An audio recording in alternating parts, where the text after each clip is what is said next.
중소기업 적합업종 재지정을 둘러싸고 중소상인들의 반발이 거셉니다. 동반성장위원회가 제시한 적합업종 재지정 가이드라인이 대기업 편향적이라면서 적합업종 보호를 위한 특별법을 제정해야 한다, 이렇게 요구를 하고 있는데요. 중소상인들이 왜 이렇게 거세게 반발하고 있는 걸까요? 그 이유를 좀 들어보겠습니다. 이 전국유통상인연합회 이동주 정책실장님 연결합니다. 이 실장님 안녕하십니까? 예, 안녕하십니까. 이동주입니다. 네. 이 동반성장위원회가 이 적합업종 재지정과 관련한 가이드라인이란 걸 발표를 했었죠. 네. 이 중소상공인들 입장에서는 참 받아들이기 힘들다, 이런 입장이신 것 같은데 어떤 문제가 있기에 그렇습니까?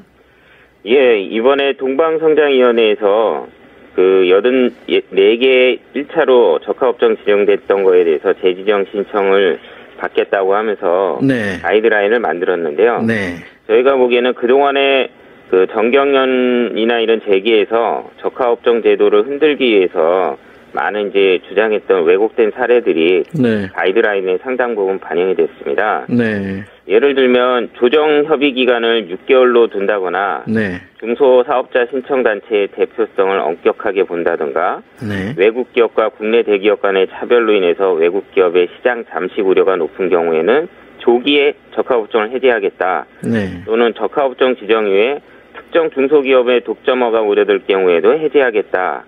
그리고 원래는 적합업종 재지정 시 자동으로 3년 연장되게 돼 있는 거를 네. 1년이나 2년 등 차등적으로 적용하거나 또는 1년마다 심사를 해서 조기 졸업을 시키겠다는 그런 문제가 있는 내용들이 많습니다.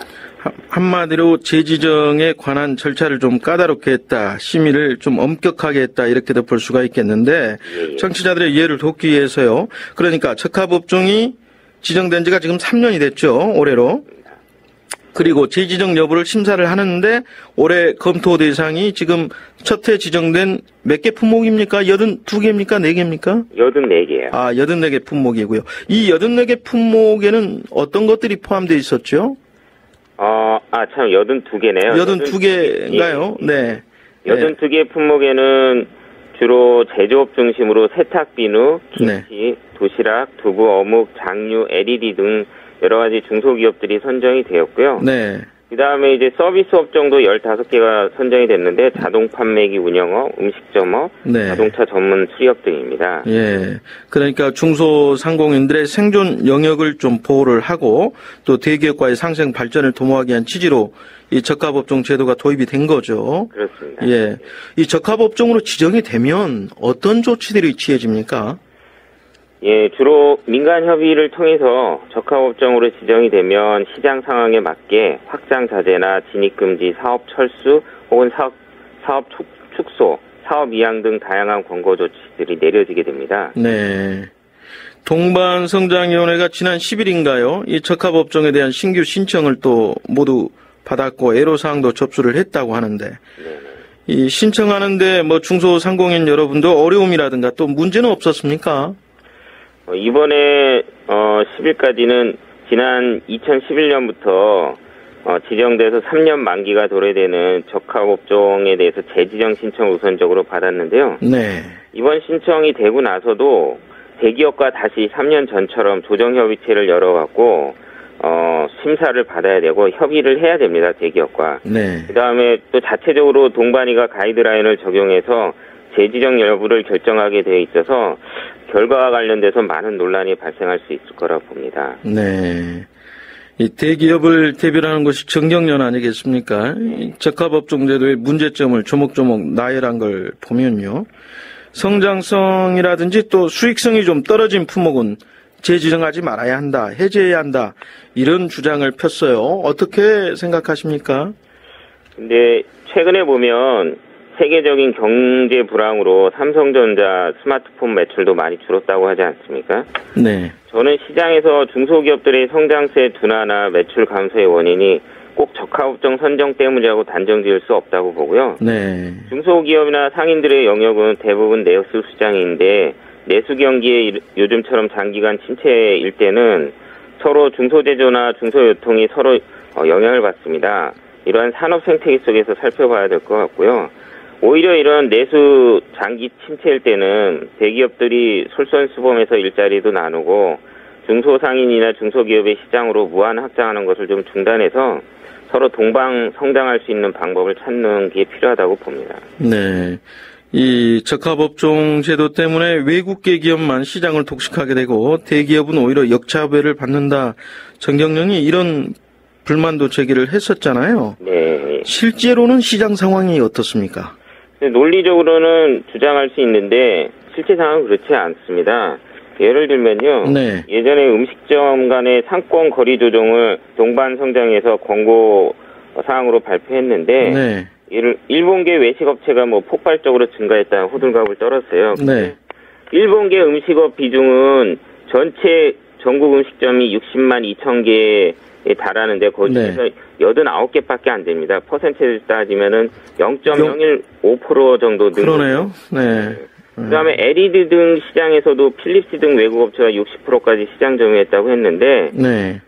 그 수치를 보면 백열 등이나 형광 등을 포함한 가정용 조명 등에서 외국 업체 민수시장 이제 가정용으로 많이 팔리는 민수시장 점유율이 60%까지 상승했지만 네. LED 등 시장 점유율은 5%밖에 안 됐습니다. 네. 그러니까 한마디로 정경련이 좀 왜곡됐다. 네, 예. 왜곡된 사실을 좀 언론을 통해서 이렇게 부각시켰다 이렇게 보고 계시고 사실이 그렇지 않다 그런 말씀이시네요. 예. 정경련은 그렇다 치고요. 이 동반성장위원회가 역할을 제대로 못하고 있다 이런 비판을 하고 계신데 어떤 이유에서인지 좀 들을 수 있을까요? 예, 동반성장위원회가 사실은 이 조정협의체 민간 협치 기구의 성격을 그대로 한계를 좀 보여주고 있습니다. 네. 예를 들면 이제 대기업이 일방적으로 자료 제출을 동반위가 요청을 해더라도 거부를 하면 네. 손을 쓸 수가 없고요. 동반성장위원회에서 조정 합의안을 제출을 하더라도 대기업 측에서 반대를 하면은 거부를 하면은 이걸 뭐 더 이상 진척을 시키고 있지 못합니다. 그래서 네.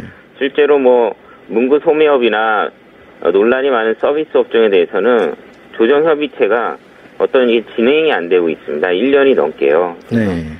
중소상인이나 중소기업 입장에서는 권한이 너무 없어 보이기 때문에 네. 동반성장에 대한 불만이 많이 있습니다.